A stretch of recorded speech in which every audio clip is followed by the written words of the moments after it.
Okay, I haven't done a video in a while, and recently had a comment by RRL98 asking, well, they posted this, and they were also asking me for my thoughts. This is what they said. One thing I've been pondering about these shape-shifting mimics, how do they not create suspicion to the families and co-workers they are in the company of every day, every minute, especially if they have a spouse who sees them up close more than anyone? Would it be more than a small chance there is some questioning by people who hang around them on a daily basis? Um, okay. First and foremostly, I would say no, in general. This is for a few reasons. Primarily, there aren't too many people who are aware of reptilians or even psychopaths, which are the same thing. Narcissists, malignant narcissists, and psychopaths are the same thing as reptilians. And most people aren't even educated on the psychology of reptilians, let alone the physical reality of reptilians. So, since most people aren't looking for it, most people don't see it. Secondly, reptilians are also very selective about the company they keep. They are not likely, in fact, I would say it probably never happens unless there's a reason. They're a targeted individual or whatnot. But generally, reptilians do not keep company with people who are awake, or people who are spiritual, or people who are particularly adept at psychology. A full-blown reptilian who is using some form of technology to appear human has full-on psychic abilities. They can read your mind somehow. I've experienced this. I experienced this today. I won't get into that. But I've experienced it before. I've found that out through research. They know when you know.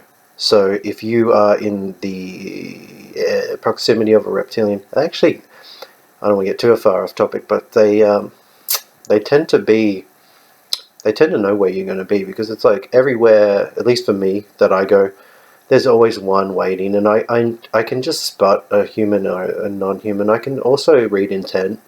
I know why someone is doing something. I just know. It's like, it's the same way you watch a movie, and you're given enough information to make an opinion about every single shot you're shown, and reality is that way.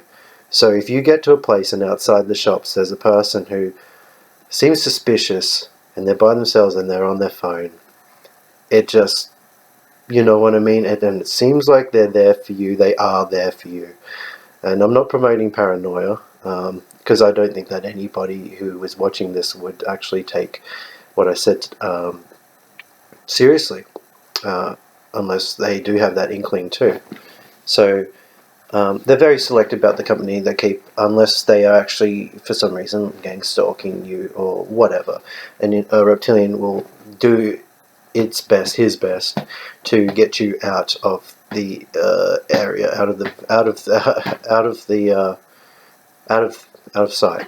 They do not want to work alongside a person who can tell what they are, and if they have the power to do so, they will get you to leave. The good thing about this is, if you have the power to do so, you can get them to leave simply by letting them know that you're not afraid to let other people know about them. Just calling them out, just call them out, tell them that you know what they are. They freak out, they freeze. And I've had many experiences where they've left their jobs. And I wasn't working with them. This is just places where I go to buy things, and I'm sick of the reptilian service. So I basically turned the tables on them and scared them so much I never see them working there anymore. It's great. It really, really, really does work. Call them out. If you have the ability to see them, call them out, because it terrifies them. I imagine it makes them shapeshift. I have seen this in person, but I had to see it up close, and I don't know if I was being shown it, but basically when they get very nervous or even excited, they will shapeshift. Um, That's part of the reason they need to either leave or get you to leave, because they cannot risk actually changing form.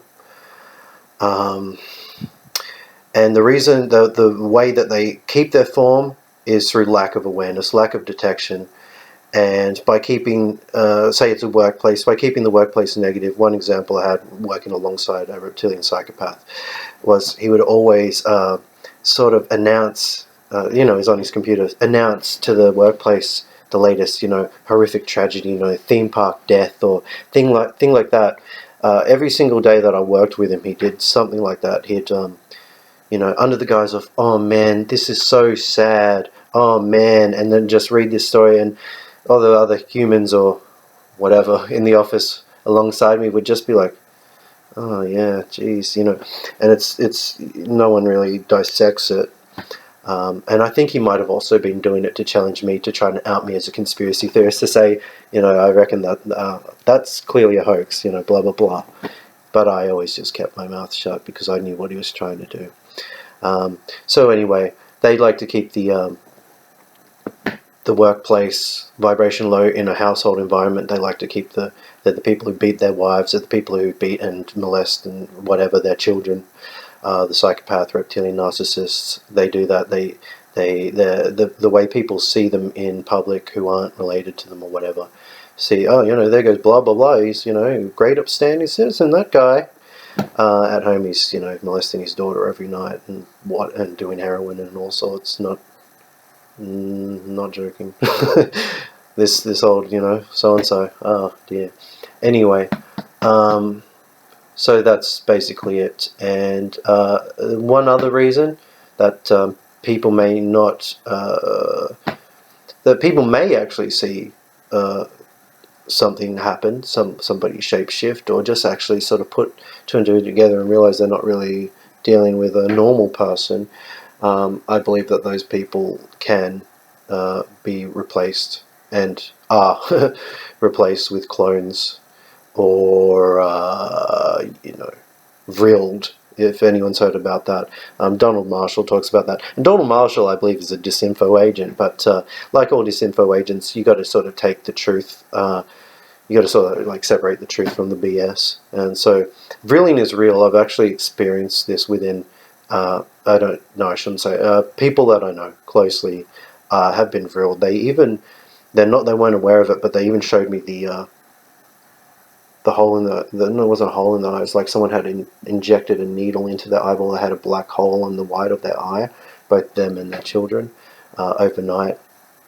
And the way they showed me, it didn't seem like they were actually showing me to be like, oh, isn't this weird? Because it was, but it seemed like they were sort of telling me that they were no longer them. It was that kind of thing where they let me know that way that that person is now dead.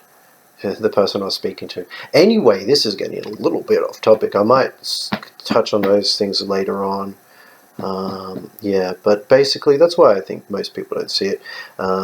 Just to run through what I said, in case anyone just skipped to the end. What did I say? So that, yeah, most people aren't aware of them. Most people aren't looking, therefore they're not going to see them. Reptilians are very selective about the company they keep. They're not going to have people around them who raise the vibration of awareness towards them. And thirdly, if people do notice, I believe they are replaced. And also, I don't necessarily even think that they need to notice, because it's fairly well documented that part of the reptilian agenda is to replace all human life.